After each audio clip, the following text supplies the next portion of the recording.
Last week, I shared with you guys how I stock my freezer full of tallow. So I rendered down a bunch of beef fat that I had on one of my last beefs that I had harvested. And I jarred a bunch of it up for my freezer and to store in my refrigerator to use for cooking tallow throughout the next year. I decided to save a little bit of what I rendered to try to make a few other projects, something I've been wanting to take the time to do for a while now. So this week I'm going to share with you guys how I made some candles out of this beef tallow and some face cream.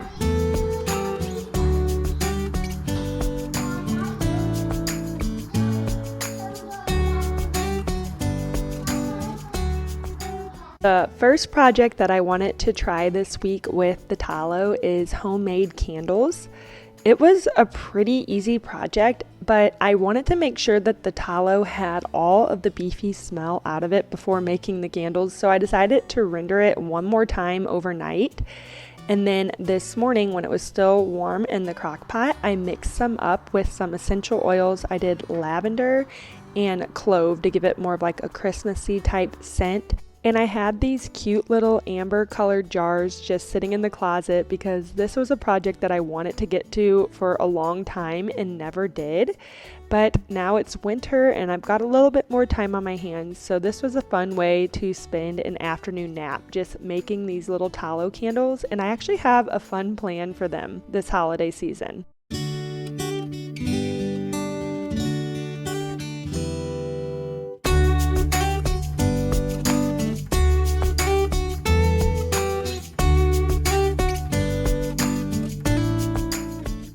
When it comes to gift giving, I am not very good at it, and I think the biggest reason is because I don't prepare enough or think about it ahead of time. Usually the birthday or the holiday just comes up and I'm like, oh, I should get this person a gift. And then I'm left with just going to the store and picking up something that likely they don't really even need or want, just to say that I got them a gift. So this year I'm trying to do things a little bit different and prepare ahead of time. And I've been looking up a lot of homemade gift ideas on Pinterest. I love the idea of curating a basket type of gift or, putting some thoughtful things together for the people on my list. So I thought making some homemade candles and using tallow and essential oils for all clean ingredients would be a really nice gift to incorporate in a gift basket or a stocking stuffer type of item. And then I also made a bunch of extra little candles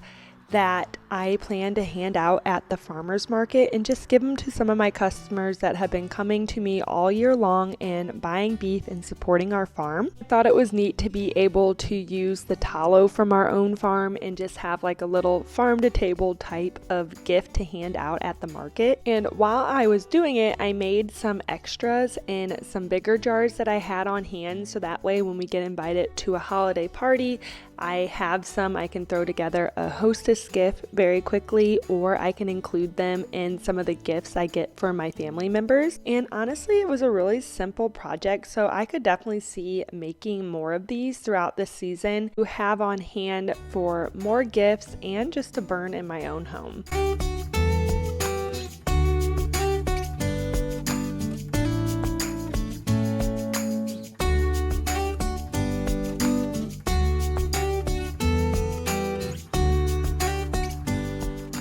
Decided it would be fun to make these jars even a little bit cuter by adding some Christmas ribbon to them all. I would not consider myself a very crafty person, but I actually had a lot of fun doing this project, and it makes me excited to try to make some more homemade type gifts this holiday season.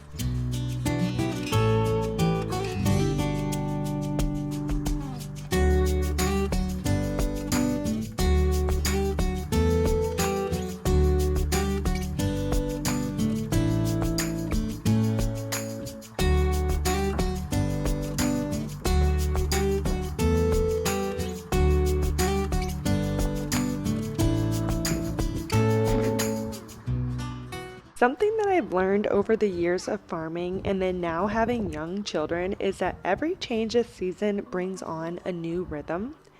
And that can be a change of season in life, but also just the physical change of the season, especially with farm life. The weather has gotten colder, it gets dark earlier, and the physical demand of daily chores has really decreased in the past couple weeks.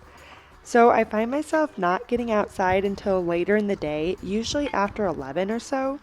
And that's for two reasons. One, I just don't have that many chores outside these days. And two, the baby is on a more consistent nap schedule. So he will take a really good morning nap. And I just like to use that time catching up on housework and things inside. So my daily schedule looks a lot different just in the last couple of weeks.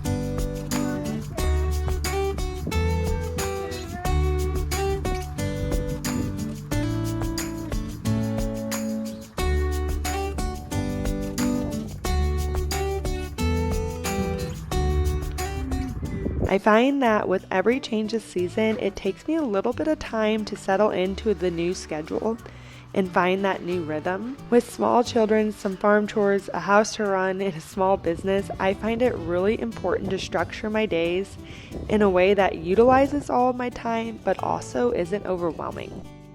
Even in these colder months, I find it really important to get outside and enjoy the farm, to step away from my computer or household task and just enjoy a few hours in the middle of the day outside with the kids.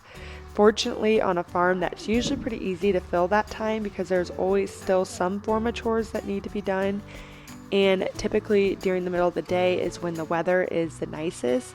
So it just sort of works out for me and the kids to come outside after the baby's morning nap and just spend that time on the farm enjoying nature before the kids go down for their afternoon nap. And then I can use that block of time to get more work done or prep dinner, things like that.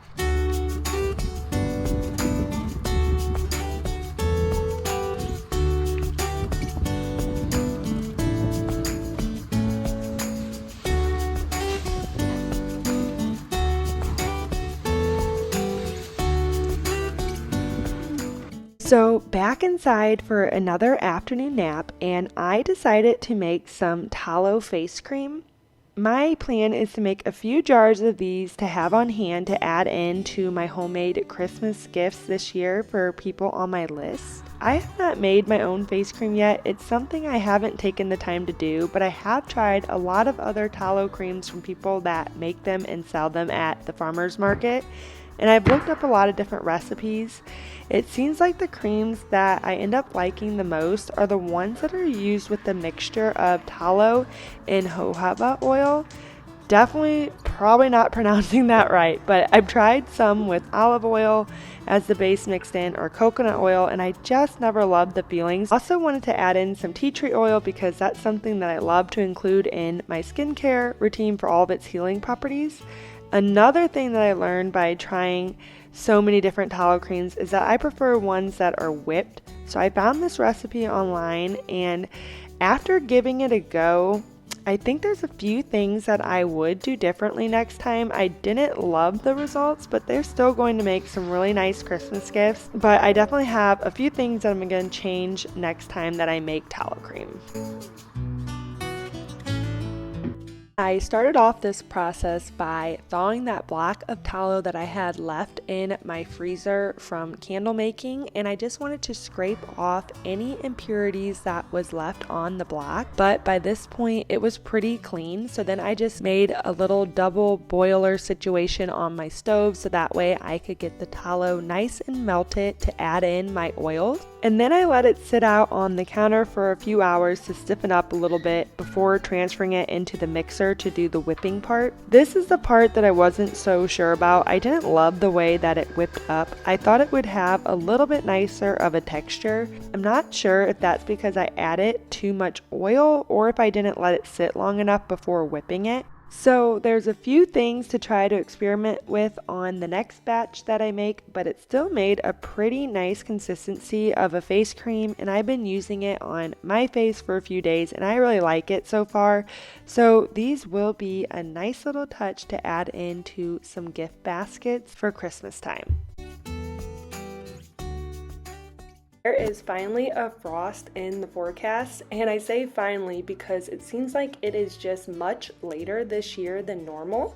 So we're just taking a little bit of time this evening to get out to the garden and harvest any tomatoes and peppers that we can before the frost gets them tonight. And then next week we plan to officially put the garden to bed and pull out all of the summer plants and cover beds with straw and just let it be for the winter time so that we have something to plant into next spring.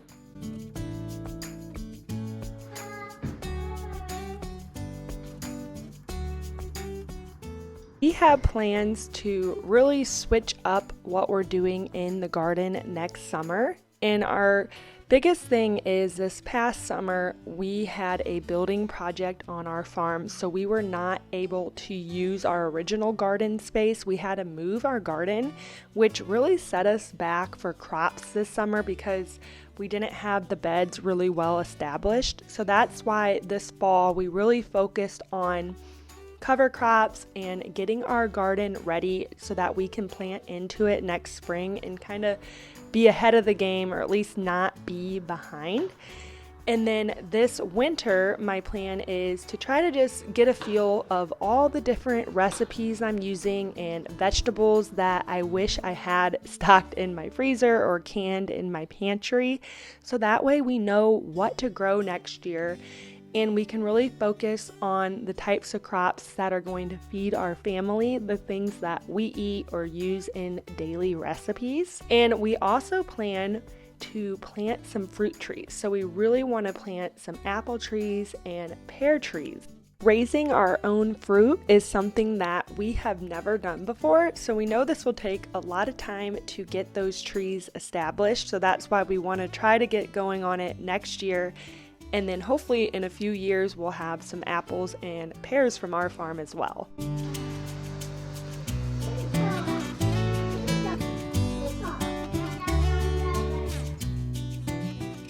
What I have going in my kitchen this afternoon is a recipe from the Ball Book of Canning for a cranberry, pear, and apple pie filling. Consumable gifts like this are one of my favorites to receive. I personally don't have a lot of stuff in my house. I am very minimalistic, so Christmas time can be kind of overwhelming when I bring a lot of things in. I always have the need to get rid of stuff before bringing in new things.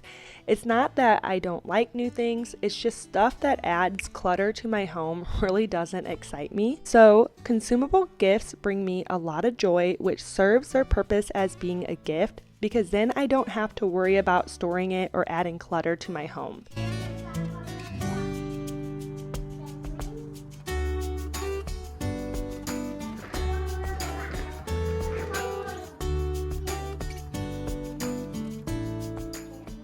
Consumable gifts are also great for those people on your list that you just don't know what to get them. I always think about aunts or grandmothers, people that probably just have what they need or can easily just go get what they want. I am always at a loss at what to get them because I don't want to just give them something that they already have or didn't want in the first place. But putting together a thoughtful homemade gift like this is something that everyone can enjoy, and I think they would appreciate it even more that it was thoughtful and homemade. Last year, my mother-in-law gifted me a couple different jars with all the dry ingredients to make some homemade cookies and brownies. It was very simple, and I loved a gift like that because when I had a sweet tooth, I didn't have to gather all the ingredients or look up recipes. I was able to just add the oil or the butter and have a quick dessert to enjoy. And me and my daughter had a lot of fun making those pre-made desserts. So that's what gave me the idea to do a pie filling like this. I thought a pie filling was a great one to prep ahead of time so that way I could can them and make them shelf stable for gifting later on in the season.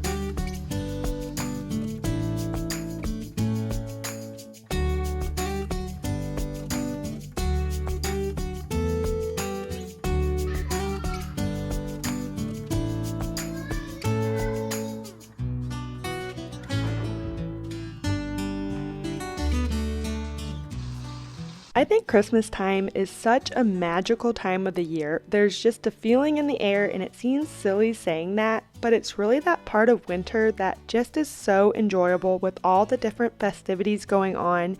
And this year, my goal is to slow down enough to really enjoy it. I want to make sure I take the time to go to the events and spend that extra time with my family. especially now because my daughter is at an age that she is going to really enjoy what is going on, and she's going to start making memories of this time of year. I can look back as a child and remember certain things that my family did that created such special memories to think back on. So I know the importance of creating this with my own family now. I can see as my children get older, spending time during this season to make homemade gifts for family members and friends and starting this as sort of a tradition in our home. It'll be one of those things that will add just a little bit more of a special touch to this time of year. Also, looking at this from a homestead perspective, it really makes me excited to think about all the ways that I could use things that we grow in our garden or raised on our farm to create these gifts. In the future, I could see including jars of honey or drying out flowers and herbs from our garden, more canning type goods, and maybe even experiment with some more skincare items from the lard and tallow that we raise here on the farm.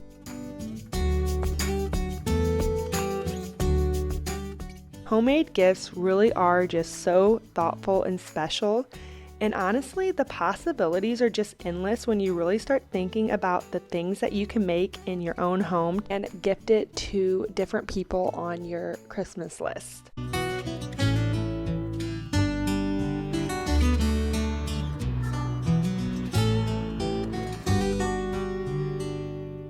I am running with the tallow theme for all of the gifts that I'm making this week, and I had the idea to add in a recipe card for a tallow pie crust. I have seen so many different recipes where you can make the perfect pie crust without using shortening but adding tallow instead for a healthier option. So I thought with these canned pie fillings, a cute card tied to them with some Christmas ribbon with the pie crust recipe would be a nice touch.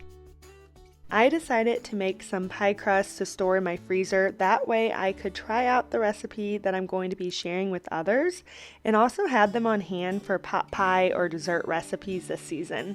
I will also probably include a jar of the cooking tallow that I have rendered in this gift basket.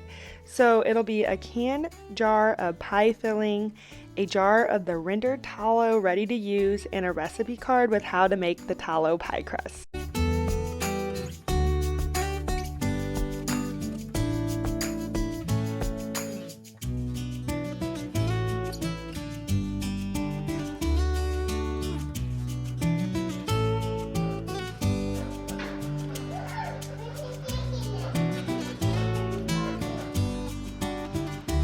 I would love to hear any other ideas that you guys might have for homemade Christmas gifts like this, because this is the theme that I'm going to run with this year. I just think it's a great way to gift those people on your list, especially those people that are a little harder to gift or think about what to give them. And starting earlier in the month of December, prepping all these gifts is really going to help me stick to my goal of some really nice curated homemade gift baskets. I look forward to hearing more ideas to include in these gift baskets, so please share those in the comments below.